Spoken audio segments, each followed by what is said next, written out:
Hello Jags, Gianna here, bringing you today's edition of At Home with TJTV. Today is Thursday, April 8th, 2021. Let's kick the show off with Giselle showing us how to make our very own magnetic board.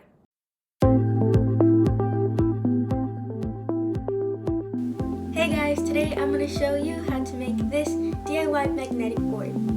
For this project, you will need a hot glue gun, scissors, magnets, ribbon, a thin pizza pan, crafting stickers, and contact paper.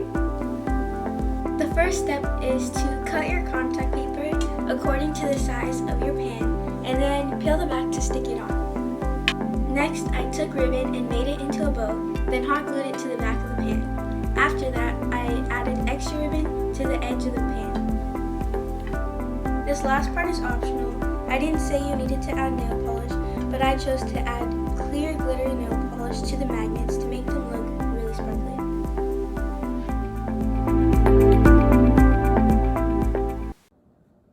Wow, that looks great, Giselle. And now let's go to Arlo, who's going to tell us about a ship stuck in the Nile. For 6 days, a ship was stuck in the Suez Canal in Egypt. The canal is used for transporting goods, and the stuck ship has caused around $10 billion in loss every day it was there. On March 23rd, a sandstorm and heavy winds battered the ship.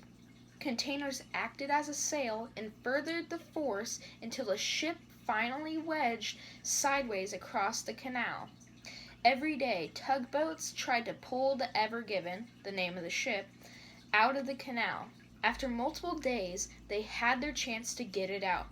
High tides and soon-to-come tugboats were the Ever Given's chance to get it out, and it worked.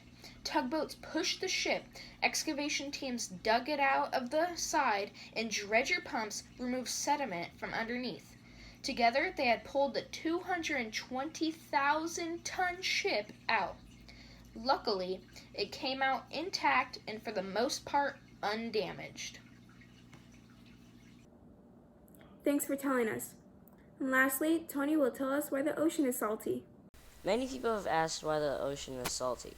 Salt in the ocean comes from two sources: runoff from the land and openings in the seafloor.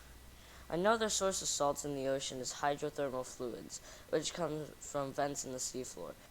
Ocean water seeps into cracks in the seafloor and is heated by magma from the Earth's core. This heat causes a series of chemical reactions. The water tends to lose oxygen, magnesium, and sulfates, and pick up metals such as iron, zinc, and copper. Two of the most prevalent ions in seawater are chloride and sodium. Together, they make up 85% of all dissolved ions in the ocean. Magnesium and sulfate make up another 10%. The concentration of salt in seawater varies with temperature, evaporation, and precipitation. Salinity is generally low at the equator and the poles and high at the mid-latitudes. The average salinity is about 35 parts per thousand. Thank you. And that wraps it up for today's show. Make sure you tune in tomorrow for another airing of At Home with TJTV. Stay safe, Jags.